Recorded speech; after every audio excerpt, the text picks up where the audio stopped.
The holiday season is upon us, with this past week giving us the gift of 2 pay-per-views and a brand new show debuting as we welcome you to the Wrestling Compadres Slamcast on Fox Sports. What's up, everybody? Please follow us on Twitter and Instagram at Fox Compadres. We're Facebook.com/Fox Compadres. I'm Johnny LaQuasto. Find me on the social medias at Jay Quasto. The lady next to me, she's a host here at Fox Sports. Find her on Twitter at Carlin Baith. She's Carlin Baith. Hey, I am Carlin Baith. How you and doing? I am at Carlin Baith. Rocking the Stone Cold Tee. I'm rocking a Stone Cold Tee. It's a little hot in here. I'm kind of sweaty. That's one icon shirt, and then there's another icon shirt right next to you. What you got? Well, it's a man who hosts the Curtain Jerks podcast. You can find him on Twitter at Curtain Jerks wearing the Axelmania t-shirt. That's Scott Narver. I think you read it initially like, "Hey, icon shirt," and then you go, "Oh no, I read the letters now." Not so much. You're absolutely right. I honestly thought it said Hulkamania, and then I looked over to you, and I said, "Oh no, it's not. I'm going to go with it anyway." No, it's that hashtag is deceiving. It looks like an H. It's very deceiving. Coming to us from Washington, D.C., find him on Twitter at TheWalkingDale. He's the host of Edition on Movies and, of course, writer for Marriott. What up, Dale Rutledge? What's going on, y'all? Yeah, this is a crazy busy week. We had TLC from WWE. We had Final Battle at Ring of Honor that Dale was at. We had the debut of 205 Live. Plenty to talk about in the world, so I think we should get right into it. Let's do it. All right, first off, did James Ellsworth ruin TLC? Jesus H. Jesus H. Ellsworth. Oh, man. New name. This is a polarizing... James Ellsworth, in a short amount of time, has gone from being the lovable, chinless, stuffed animal that you can't didn't use help... enough stuffing. You can't help but root for, to being someone who is literally booed by at least half the audience when he comes out at TLC. Did he ruin the main event? But for all intents and purposes... This was an incredible match between Dean Ambrose. Dean Ambrose at his best. You've been giving him a lot of stuff. Walk us back a little bit because this match was crazy. It was absolutely incredible. I mean, when you have AJ Styles doing, I guess you could call it a 450 off the top rope onto the tables. And this was Dean Ambrose. The outside. Yes, More outside so. the ring. And this was Ambrose really stepping up his game. To AJ Styles, there's no better right now. And so this match was already amazing as is. Then you have Ellsworth coming down, who's just not believable in anything he does, wearing a neck brace that's much too big for his little tiny neck and his no chin, and he pushes Ambrose off the ladder, crashes through tables, AJ Styles retains. What the hell? I don't think he did ruin it. I think Ellsworth, what he did is he's moving the soap opera machine forward. He is helping things go along. Dean wasn't going to beat AJ Styles. Dean's got to have something else on his plate. AJ Styles is going to move forward. Yes, Ellsworth is going to fight him on SmackDown, which we're going to see in a little bit, and that's probably not going to go so well for Ellsworth. But we're going to see AJ Styles move on to something bigger and better, and Dean is going to go on to Ellsworth, which is going to get him out of the title picture.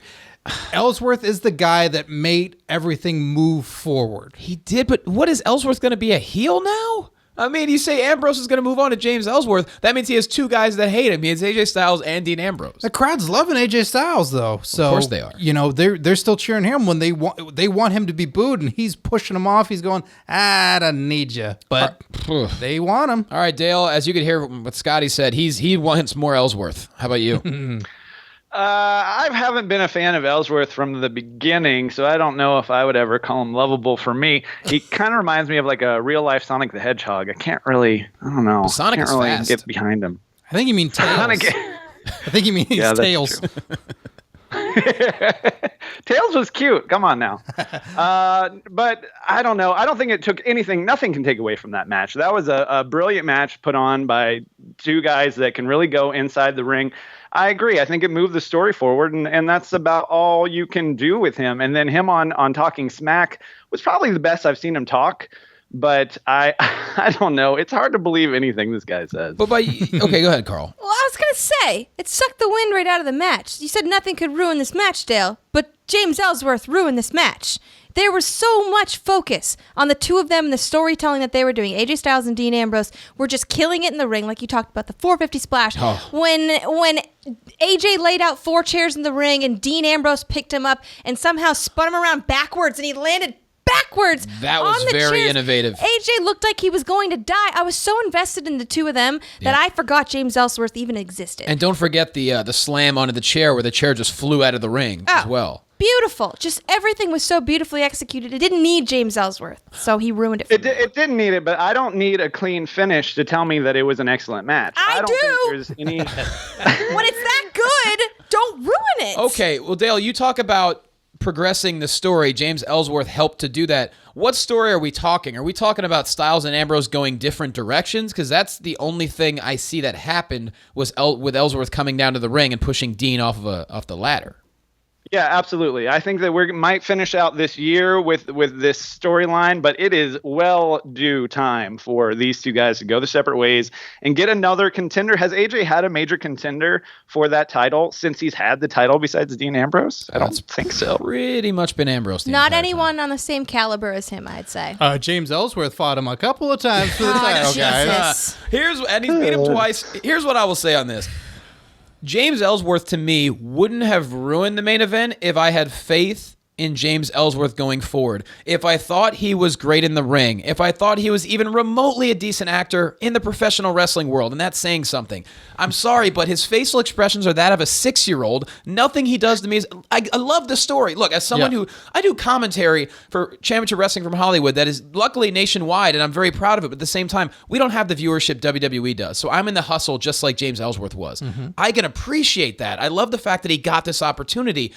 But this is the WWE. This is the main event of SmackDown every single week. I just don't have faith in him as an actor, as a performer, and someone that I believe every single time out. And that's why I don't know what's going to happen from here. Out facial Ellsworth right now. Push over that ladder with Dean Ambrose and give us the face. Oh, Jesus. Oh, look at that. The challenge has been thrown down. There it is. It's disgusting, That's people. the faith. I want to see. Too late. Go to Yeah, the we'll- YouTubes. I'll FaceTime you later. All right. What's your biggest takeaway from TLC, Carlin? Oh, well, here's the thing. I was expecting a lot from Nikki, Bella, and Carmella. And this was the first women's no DQ match in TLC history. It was also the second no DQ match overall. I was hoping that they would get into some shenanigans. I was hoping things would get literally insane. They'd fight with reckless abandon. That didn't happen. You want to know what happened? There was a kendo stick, boo-hoo. There was a fire extinguisher, whoopee. A lot of fire extinguishers. And it was used, but not aggressively. Like, she sprayed it. I get it. You can't breathe. They put a lot of emphasis on, well, Carmella, it's clogging the lungs. The commentators it's hard to breathe. did a great job putting that They over. Have you did. been sprayed with a fire extinguisher before? I bet it's awful. It sucks. I don't want to know what happened. Please tell me you have been. I have been, and I sprayed back like any good wrestling Wait, match. you grabbed it and you sprayed back? Yeah. Good for you. See, there was none of that. There was no retaliation. It was just a big bunch of baloney, honestly. And they had the stage, they had the setting, all the makings of a beautiful match were right there. They're both extremely capable, and we got none of it. Do you feel like if they had more time, it would have made a difference? Or No. You were, okay. You can take 30 seconds and spray someone with an extinguisher, grab that extinguisher, butt them with it, in the butt end, throw them into the steel steps. Like, you could do a lot And in there's a a little lot bit under of that time. ring. There's Hornswoggle, Seriously. Little People's Court. Little People's Court. You could have done a lot of weapons down there. Lots of weapons down there. For a bonus episode, I think we should just hit Carlin with kendo sticks and spray her with fire extinguishers and see how it goes. That's the best Friday episode see of how all we time. go. hardcore you are, Carl. See how much I can take. Probably not a lot. Yeah, but see, I think they were probably told to avoid everything under the ring because every other item had been gimmicked into another match in that same night. I mean, you had a chairs match, you had a tables match, you had a ladders match, and then you had all three. So I'm sure their options were pretty limited. I thought they did a pretty good job with it. The only thing that I thought was a little ironic is that they both had such major injuries heading into it that maybe it seemed a little less brutal than, Nikki losing a tooth or Carmella with that bump on her head and that shiner. Yeah. So that was the only thing I took away from it, that maybe it wasn't as rough as they had been just the previous week. Yeah, with Nikki's neck injury, I don't trust anything she's doing right now, but that's on her. What's your takeaway, Dale? You know what? I was really surprised by the match with Callisto and Baron Corbin. I thought that they really overperformed. I went into it with very low expectations. I know Scott was excited about it, but I was really shocked. Callisto looked like a star. I mean, they really let him take it to Baron Corbin. Everything looked good in the ring and on camera. And it just really, I was ready to, make a snack or something during that match. And I was in my seat the whole time, totally gripped by it, and really thought Callisto proved himself as to why he's on that main roster. That match was worth the hunger for you. That's good to hear. Scotty. Which, that means something. Yeah, that was a great match. There was a lot of highlights. This was just a fun show. SmackDown is just putting on really fun shows. Yes. And the takeaway for me, obviously, was Luke Harper is the tag team champion. He's got both titles. That was such a wonderful moment. So Heath Slater and Rhino, love them to death. Boy, they got outclassed. Yeah. Is how I'd say. It was quick. That was quicker than the Carmella Nikki Bella match, I think. It was quick. And there was a cool moment where I realized, like, oh my God, I'm seeing Rhino versus Bray Wyatt. This is surreal and really cool. And then we see what goes down. There's all the speculation. Is Randy Orton going to finally turn on these guys? Like, what's happening? The titles are finally on the line. He helps to win it. And then in that moment where Luke Harper has that distrust with Randy Orton takes the SmackDown Tag Team title and puts it on his shoulder. Yeah. And then puts the other one on his shoulder as a form of solidarity. Mm-hmm. And Luke Harper just washes away of like, we are one. We are a family. And seeing that, it's like, oh, this is a thing. This is a major, major faction. This is a family. And they're going to go forward and they're going to take everybody out and take over. And I might be wrong because last week I said I don't buy the whole Randy Orton Wyatt thing. Yeah. That moment, I was like, okay, yeah, I'm wrong. I'm totally on board now. Maybe there's going to be a Wyatt takeover as they've kind of aforementioned a little bit. Mm-hmm. The takeaway for me, The Miz stole the show. All right, I know Ziggler, that's his catchphrase. Together, yeah, the match stole the show. But what did it for me was not only the way The Miz won, I mean, just... He didn't even do anything illegal, really. He kicked the leg of Ziggler that was already injured because The Miz was very strategic in attacking that leg throughout the match. You attack the leg, how are you going to climb a ladder? I don't know. I don't even like climbing ladders with two good legs. So he kicks Ziggler's leg twice, knocks him off the ladder, grabs the title. But think about this. You're wrestling for a good 20, 25 minutes in a ladder match. You're beating the holy hell out of each other. Miz gets Maurice in the ring, holds that title, grabs the microphone, and just cuts the promo of all promos. And producer Andrew actually has a bit of that where he talks about Ziggler and comparing them to the audience. It was amazing. We all know participation means loser. Loser, loser, loser, loser. Calling everybody losers after that incredible match that he just was a part of. The Miz completely stole the show. He is still the Intercontinental Champion, and I dare you to find anyone who's a Miz hater out there who says he doesn't deserve to be in the position he's in. Wait a second. I have all these participation awards. What does that mean? Well, Scotty, no, we like you. But I'm here all the time. You're here all the time. You give me participation awards. Yeah, and we have a lot of blue ribbons for it, and that's important. Oh, no. Oh, boy. Speaking of awkward, Charlotte lost the women's title last week on Raw to an incredible Falls Count Anywhere match. And this past Monday on Raw, we thought she was going to apologize sincerely to her father, Ric Flair, the legendary 16-time champion Ric Flair. There's a graphic that said so. There's a graphic that said so. It's got to be true. The man that she said was dead to her 6 months ago. She brought him out to the ring, and just when we thought the tears were starting to fall, we're like, oh my God, they hug it out, and we think all is going to be hunky-dory, but then this happens. I'm your daughter! I'm your flesh and your blood! Who is she to dedicate her victory to my father? Yeah, slaps him silly, and then gets into it with Sasha. Did you guys think this would be a legitimate apology? She had me. When she hugged him, I really thought this was going to be a reconciliation. You're a fool, Johnny. I'm a fool for many reasons. What? He's the biggest fool. Thank you. He is. You're such a fool. Okay, prove me wrong, Carl. How could you think Charlotte could do anything and be sincere about it? Because I did, and I have my reasons, but go ahead. You didn't fall for it. Women must trick you all the time. Yeah. Because I was not fooled in the slightest. Well, you're smarter than me. Absolutely most women right. Are. Absolutely. I've been single for 7 years. I'm common lawing myself in January. That was too much information. No, that's fine. So Charlotte, I'll give you this. She's so convincing, right? But she's not ever honest about this. She's always dishonest. She's always deceiving. I knew damn well that she was not going to apologize and mean it. I was just waiting to see what she actually was going to do. Slap him? That's not what I thought. You thought a low blow? I did not thought a low blow to her father. Who are you? Well, I don't know. No more babies, Daddy. Good God. I just did not see that coming. I couldn't even picture slapping my own father. Like, well, that's because your dad is a defenseman from the NHL. I wouldn't want to slap him either. I mean, nobody should want to. He's like second all time in penalty minutes. I wouldn't want to fight him. Slapping him across the face, the thought of that just terrifies me. And the fact that she did that to her father in front of thousands of people is just mind-blowing. I thought for sure she was going to verbally berate him, but slap, no way. Okay, someone's got to be on board with me. Dale, did you believe this? I don't know, man. He knows not to believe women. That it was going to happen.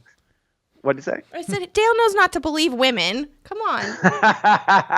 I'm not as easily tricked as LaQuasto, but Jesus. I definitely thought that maybe this was going to be Ric Flair having a change of heart. I didn't think Charlotte would have a change of heart simply because she's just firing on all cylinders with this heel character. So I kind of saw her coming out and Rick doing the flip-flop. I didn't see Charlotte actually being sincere.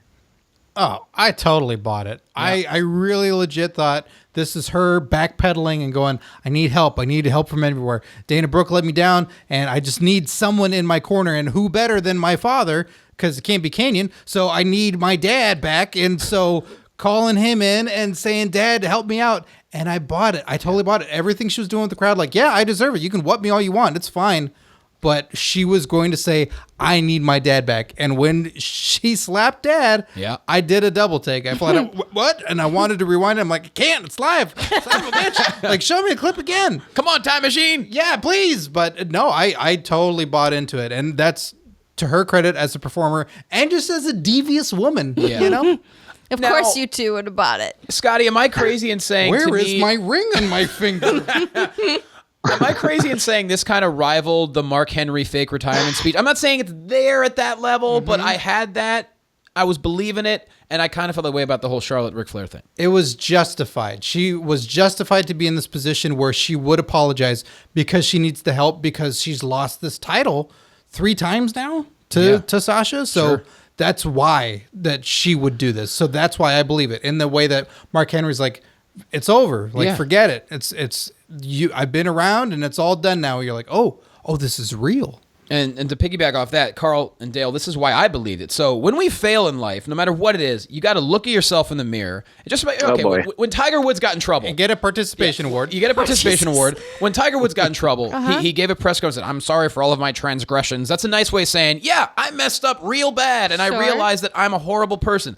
That's what I thought Charlotte was going to do. She realized that, oh my God, I'm a megalomaniac. My ego is out of control. And now it really is because she slaps Ric Flair. She beats up Sasha. To me, that just shows the only thing bigger than her ego right now is her insecurity. And I think that's going to play out great as her character continues to progress and dominate to becoming possibly the greatest women's wrestler of all time. I'm sorry, a megalomaniac? Yeah. Is that a Hulk Hogan fan? Almost. She's obsessed with being powerful, and her ego's out of control. That's what a megalomaniac. So it's a TJ Perkins fan. Sure. Not Mega Man, Dale. Oh, I'm not getting it, Tony. Hit the reset on that one. All right, look. So Sasha challenges Charlotte to an Iron Man match at Roadblock, and obviously it's going to happen. We're talking half-hour Iron Man match, the only second time that women have ever done it. We had Sasha and Bayley a few months back. Should this be the main event? Because right now we have Kevin Owens and Roman Reigns, which we just saw, and we can see any other time on Raw. Absolutely should be the main event. Dale? I don't think there's any question about it. I mean, they finished out the past 2 Raws with the women's segment. So I think that they're definitely going to headline the pay-per-view. It would be super weird at this point if they don't. And it's definitely the more compelling storytelling of Roman Reigns, who already has a title, going for another title with a guy who's going through a breakup with another dude. Carl. Well, it absolutely should main event. It feels like it's heading in that direction, and it's becoming second nature for WWE now to kind of present these things and then not even think twice about it, which is great. That's what I want to continue to see. So yeah, heck, main event it. Don't make a big deal about it. It's becoming But the norm. Didn't we say last But week what? after Sasha won the title back that people are getting tired of seeing those two together in matches? I didn't say that, buddy. Okay. That It was not mentioned me. on the show. That I'm was just not saying. me. Is that Toby? Fight forever. Yeah, Toby wants Roman Reigns to headline. He's the one tired of seeing the women. That cat's going back to the shelter. Oh, He's there you going go. back. I think what's crazy is stop making the spotlight about like, look, women are main eventing again. I think it's interesting that you took Kevin Owens and Roman Reigns, 2 titles amongst them, going for one, and it's not as interesting or as much of a main event as what the women are doing right now. So throw as many titles as you want in there, and it's not working. Well, you bring up a good point. It's because the Roman Reigns Kevin Owens thing got forced. It's because Roman Reigns went down to the ring last week and was like, well, how about we have a match, and if I win, I get a main event shot again. It's like, why, dude? You're already the United States champion. Yeah, Mick, where are you? What's going on? Are you writing another kid's book? Like, wake up!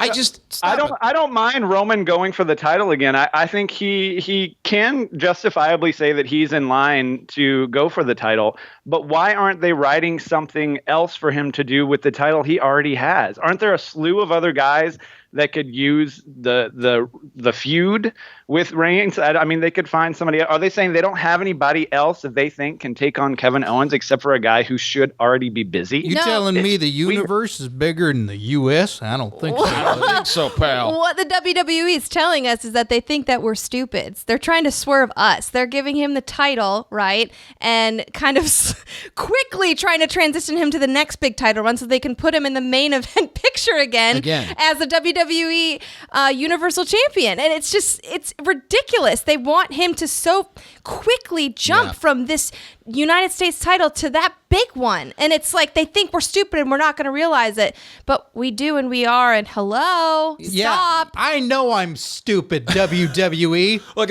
as much as I've enjoyed Roman Reigns' matches over the last number of months, I think you're right. I think it's almost like they put it on a calendar like, well, people will be cool with Roman Reigns by December. Yeah. And then they penciled it in. And to me, it's like, all right, you have Kevin Owens, Universal Champion. A way more compelling match is KO versus Jericho than KO versus Roman Reigns. And then someone else challenging Reigns for the U.S. title to me is more compelling than KO and Roman Reigns. We've seen it a zillion times already. I would much rather see maybe they're just holding this Jericho versus Owens for a bigger pay-per-view. Maybe that's why we're getting Reigns right now, because they really want to have that for Royal Rumble, or I don't know if they'll drag it out to Mania. But it's interesting that Seth Rollins, the only other guy that they've really said is a serious contender for that belt, straight up said that he was looking for Triple H at this point. And that's something they've been teasing for a while, but they just cut right to the chase on that. And I guess he's not going to be in the title picture either. That's another thing I don't quite understand when he goes, all right, guys, guess what? I'm looking for Triple H. You're like, what? Yeah. Is this going towards... This has to be WrestleMania. It can't just be Royal Rumble. Once the holidays are over, I'm going to look for him. But right now, he's at home. He's working out a bunch. Yeah. But eventually, I'm going to look for him. I'm just letting you know for the video package now. I mean, look, I maybe I'll talk to the Raw, what's Stephanie's title? Not general manager. Commissioner. The commissioner. Yep. I'll talk to the commissioner. I think she knows who he is. We're going to get to I'm going to talk to the writers, come up with a funny name. I called Jericho Sparkle Crotch. I might call him Hammer Dong or something like that. Yeah, sure. Sledgehammer Dong. Yeah, Sledgehammer Dong, and I'll be back. I'll learn some Latin. Well, one pay-per-view that certainly did not have any stale matches whatsoever, that is Ring of Honor's Final Battle. Good God Almighty. You talk about 3 hours of not being able to take a breath. Dale, I enjoyed watching it immensely on the internet. How did you feel watching it live? Oh, man. I haven't been to a Ring of Honor show in a few years since we went to the one in Vegas, Johnny. So it's been a long time coming. I had such a great time. The crowd was definitely so energetic and so into it. But for me, this isn't going to come as a surprise, I guess. But for me, the match of the night was the three-way for the TV title. Mm-hmm. With Will Ospreay. Will Ospreay, Dragon Lee, and Marty Scurll. I mean, these guys, I don't know. People give them a hard time sometimes about the way that they wrestle, but to me that is exactly what I want out of my wrestling. I like the bigger spots, but they still have a lot of in-ring work, and they just took it to another level, and it all flows so smoothly that it doesn't feel spotty to me. It just feels like one giant dance, and I just loved it to bits. Well, what I like about Scurll, I feel like he really tied that match together, because not only can he fly, he could also do a lot of groundwork, but Ospreay, he does aerial maneuvers that I've never seen before. Like when he bounced off the ropes and ended up doing a double kick to both. I was like, I don't know how you even create that. It is mind-boggling, but I guess that's what makes it so enjoyable to watch is that you just don't know what's coming next. I mean, he does call himself the aerial assassin, and I think he truly earns that moniker. But we will have an interview with Will Ospreay and some of the other guys from Final Battle this Friday on our episode. What? Are we charging a bunch of money for that? That seems fair, right? Yeah, Dale, how much that costs? Free 99? Free 99. Oh, nice. We get the 99 out of them. That's what we're getting. We got 2 episodes a week, as you know, here on the Wrestling Compadres Slamcast on Fox Sports. And this Friday, it's going to be Dale with a whole bunch of Ring of Honor stars. And man, the story told between Adam Cole and Kyle O'Reilly is just something to behold over these last number of years. And it finally came to a head this past Friday, and literally both their heads were bleeding. It really did come to a head. Over a bebe, right? From what I'm to understand? There is a bebe involved, sure. And Kyle O'Reilly, congratulations to him. And Ring of Honor in general, I think the pay-per-view is a very big success. The Hammerstein Ballroom was sold out, Dale. How many do you think were in there? I think it holds around 2,500, something like that. It looks. But yeah, it was definitely to the hilts in there, and also a little surprise appearance from Matt Hardy. Yeah, that was amazing, Scotty. Matt Hardy showing up. Yeah, kind of at Ring of Honor Final Battle, challenging the Bucks of Youth. Yeah, not just challenging from what I hear. A threatening of deletion. Yeah, saying him and Brother Nero are going to Ring of Honor. That is something you don't see in 2016. A team from one promotion going over and invading another promotion. You just don't see it, but it's brilliant for both companies. Didn't they do that in the 90s? Sure, Carl. Yeah, a while back, but so cute. It's so cool when that stuff happens again because it's the crossing over of worlds. Yeah. We're seeing that with Cody going to all of these different wrestling promotions and showing up and challenging guys and doing stuff and then leaving. But it's like, if this is becoming the new trend, man, I am way on board because that makes all these shows so exciting that you can't miss who's going to pop up. And absolutely. Speaking of Cody, he goes heel, Dale. There's rumors about him maybe joining the Bullet Club. Have you heard anything quite like that? I think that's lazy rumor creating because it's like, oh, he's a bad guy, but well, where can it go? Put him on a black T-shirt. Faction, I guess. Yeah.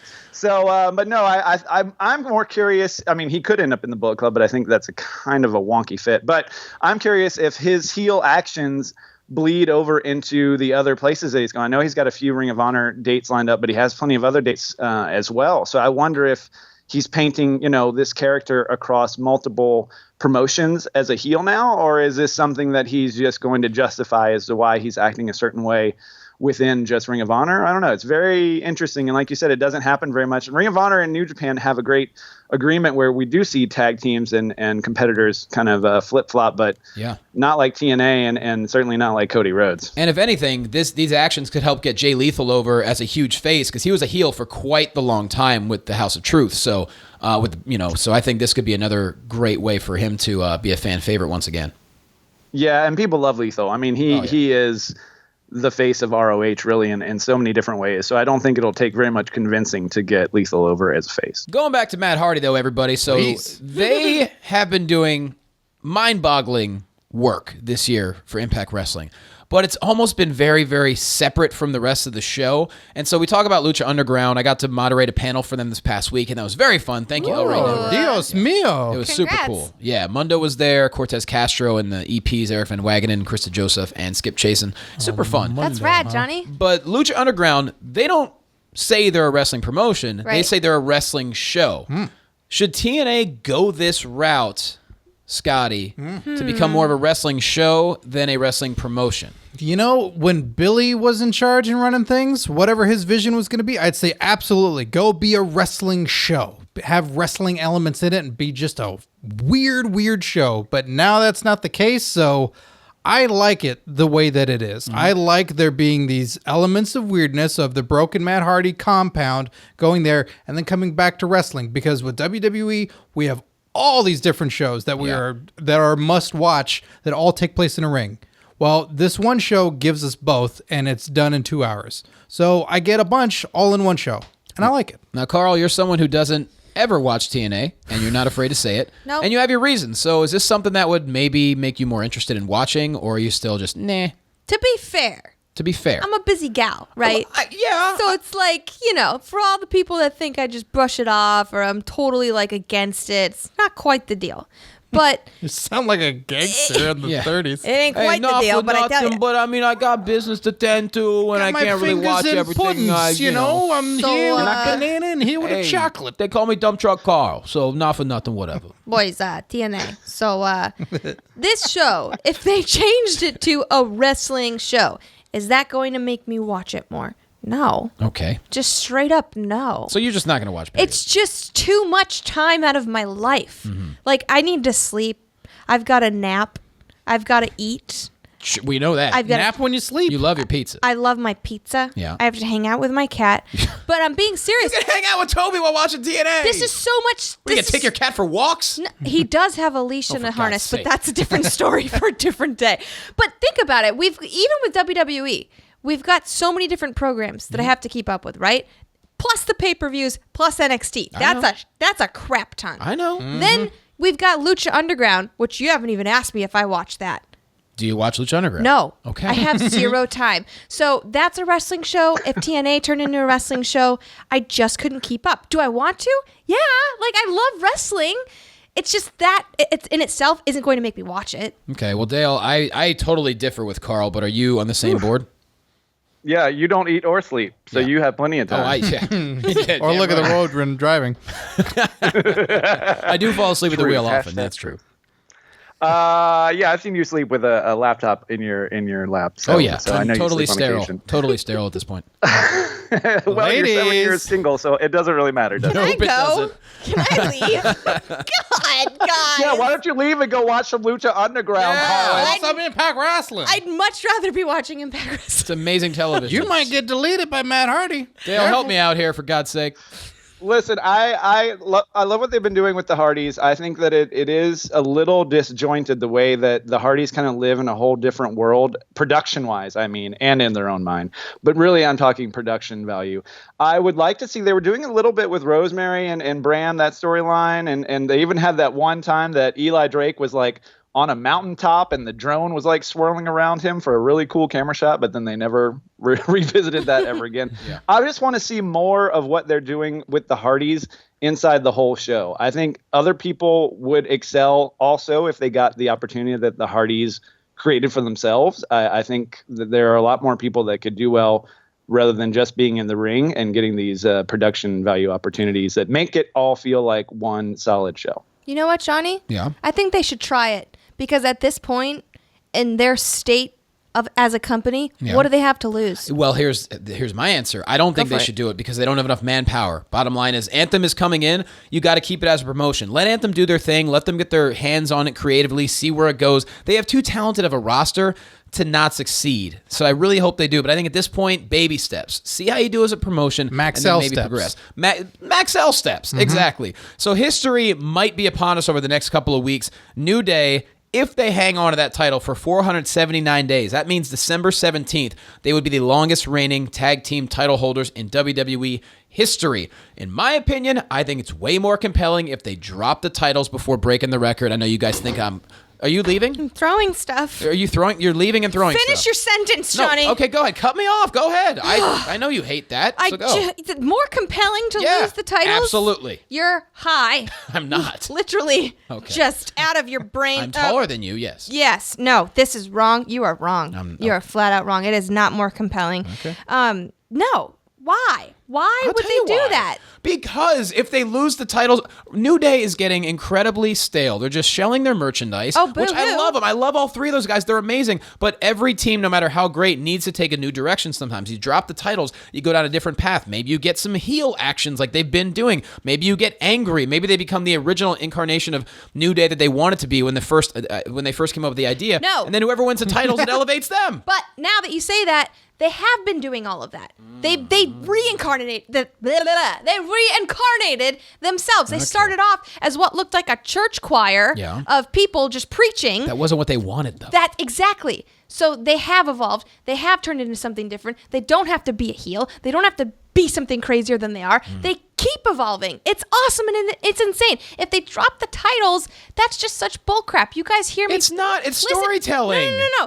I preach It's about wrestling. I preach about how I don't want the older superstars to keep coming back and defining this Demolition's generation. not coming back. Now Right, she's the but- old preacher. but She's the New Day. Listen, so if the New Day surpasses Demolition's title reign right here, and they create a new history, they're taking steps forward in the direction of solidifying this era of wrestling in history and giving them the chance to shine. They can't just have people keep holding the old titles. Okay? I just like the shock value of it. Go ahead, Scotty. You're crazy. Well, name the members of Demolition. I have no idea. Yeah, exactly. Because Demolition is awesome and you don't know about them. Axe and Smash. That is my point. We are not seeing anything visually on television about Axe and Smash. Hell, even Crush. Fine, throw him in there. Mr. And Fuji. throw in Mr. Fuji as well, exactly. This history that is Demolition is very important when we come across these milestones that the New Day are involved in, that it would be absolutely compelling if they lost right before then. Yes, it would be. But without the representation of the history, so that way newer viewers know who Demolition is Sure. and what it means, doesn't mean anything in my book. It's neat that they broke a record, but who cares? If you don't know who they are, who cares? If they're not on TV to say anything, who cares? If we don't even get a video package, who cares? So, Dale, I say drop them titles. What you think? Oof, I don't know. You guys all make compelling, very angry points, but I'm think that sweating. ultimately, if Demolition could come in and have a storyline, I would like it, because if they could be the ones that could cost the New Day the breaking of their reign, that would be the best storyline option available. I don't see any of that happening unless just some weird, huge surprise goes down. But otherwise, I like having the New Day break the record, because I agree with Carlin in this fact that we do need records to be broken, because it solidifies these guys. And I like having the newer generation. I mean, Nikki is the longest Diva champ, and you know, John Cena is eventually going to break Ric Flair's record. I mean, I like making those moments into huge moments. I know what you mean by New Day getting stale, but I don't know that them losing it would be cool and good motivation for a heel turn, but are they even going to go that route? Because man, do they sell a lot of merch. I think they're going to sell merch regardless. But either way, we'll find out in the next couple of weeks. 205 Live debuted this past week, and the crowd was a little bit indifferent to it. I'd like to think it's going to grow. I'd like to think we're going to have good storylines. Is there anyone that we're super excited about over the roster that we're looking at right now? Same guy as always. Jack- The Brian Kendrick. All right, the Brian Kendrick, Dale. Jack Gallagher, 100% my new favorite dude in CWC. He seemed to get a great reaction on Raw.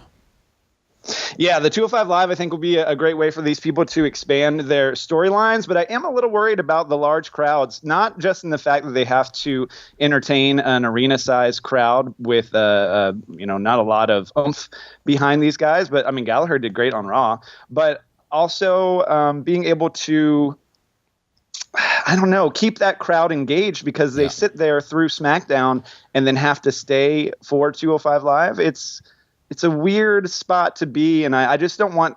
They already have so many things going against them, and that's why they added 205 Live, so that people can get into these characters. But to put them for the live crowd, and the live crowd really does impact how you feel about it at home a lot of times. And when there's a bad crowd, we notice it for sure, and it makes us feel a certain way. So I think that it's kind of an odd spot, and I hope they figure out maybe they should put it before SmackDown. Maybe it'll pan out, but I just need to be more patient. But I don't know. I just am worried about the placement. I think you're right. Patience is the key. They do have a very diverse roster, which I love. But who I'm most excited for is the guy that was on commentary last week. Apparently, Austin Aries, when he comes back from injury, said he's joining the Cruiserweight division and is going after the title. How could you not be excited for the greatest man that ever lived to join the Cruiserweight division? It's pretty good. He's got a cape. That's right. You got a cape. You got to win titles. With that said, it's time for the finisher. That's right. The way we're going to close out the show this week, we have just a random assortment of topics, and we're going to say yes, no, maybe so. Who knows? First up, Alexa Bliss wins the SmackDown Women's title. Scotty, is it too soon? No, Paige was. Agreed. Completely agreed. Boy, are her and ADR a mess. Carl. Wow. Oh, too soon? Yes. The look on her face when she won it was like, oh, God, here we go. Dale. I loved it. Absolutely not. She's one of the strongest characters on the mic, and she's been doing great in the ring, so bump that. I agree. I think she's one of the strongest athletes there are in the women's division as well as on the mic. But you know who else was ready for a title? Congratulations to Rosemary from TNA. She's been terrifying for months. She is now the new Knockouts title of Impact Wrestling. Another woman who is ready for gold, and I'm really looking forward to seeing what she does with it. Maybe she'll have the title decay in some way. Who knows? Oh, that song. That victory with that song is so cool. That Marilyn Manson song. It's amazing. Hey, can Kevin Owens save his friendship with Y2J, Dale? I hope so. Scott? I ain't ready for the breakup yet. I think they need to keep this going at least for another few months. I don't like it. Scotty, how do you save the friendship? He puts himself on the list. Wow. Kevin Owens writes his name on the list of Jericho and apologizes. That's how you win him over. Carl, short title reigns have been happening a lot lately. Is that a good thing, a bad thing, or just a sign of the times? It's a sign of the times. Everyone needs to shut up, honestly. They keep saying, oh, it's flip-flopping so much. It's making it meaningless. Shut up. Someone who wants New Day to break the record. Yep. Okay, perfect. Right. To make it meaningful. I will say it is cool that they at least have it on feuds. It's not flopping around multiple guys. It is generally going back between one person and another person. And the best competitors usually, Sasha and Charlotte. There you go. They're the best. They are. It's going back and forth. They're the best. Yeah, they're not flopping and having it mean dog poo-poo, okay? Okay, Yeah. very good. The Miz crushed it at TLC, as we mentioned earlier. Should he be in the main event picture, Dale? Yes. Easy answer. Carl. Excuse me. I forgot the question with that I know, it's pretty terrifying. Sweet Jesus. Okay. Main event Miz. Ask me again? Should The Miz now be in the main event picture following his performance at TLC and really over the past number of months? Oh, heck yeah. He's the best heel in the business, and he's absolutely smashing it. Why the heck not? There you go. To say what you said earlier in the show, Johnny, I'm paraphrasing. You said AJ Styles is the best one going today. He's Yes. the best superstar there is. So how can you out main event the best? I don't know. You know, that's the trouble. Yeah, it could be the trouble. That's the trouble. Speaking of trouble, WWE has recently been having more risque segments, much like Enzo going to Lana's hotel and taking his pants off and promptly getting decimated by Rusev. Scotty, is that a fond reminder of the Attitude Era for you, or just a PG attempt that falls flat? It's still PG to me. Like, this is all parental guidance, and it's, you know, it's the same as it was. People are up in arms with like, oh, it's so risque. Like, no, it just means parental guidance. It's nothing different, and Enzo's garbage. Dale. Jeez, Scotty. I mean, technically, he was wearing more in that hotel room than a lot of the guys wear in the ring, so it ain't that risky. Point taken, Carl. I don't really like those kind of storylines. I think it's kind of silly, especially the way this one played out. But you know, whatever. No way was that PG. But I was also a very naive child from Maine. So if I watched that at 9 years old, I'd be like, what are they doing? Yeah. Why does he live there? What's that? Is that her house? How do you get the room key? How come she's asking him to come over? What the hell? Like, Yeah. I wouldn't have I understood thought the anything. Hollywood sign was bigger. Right? I honestly wouldn't have known what that was until I was like 14 and been like, oh, weird, creepy man. And you can't teach that, Carl.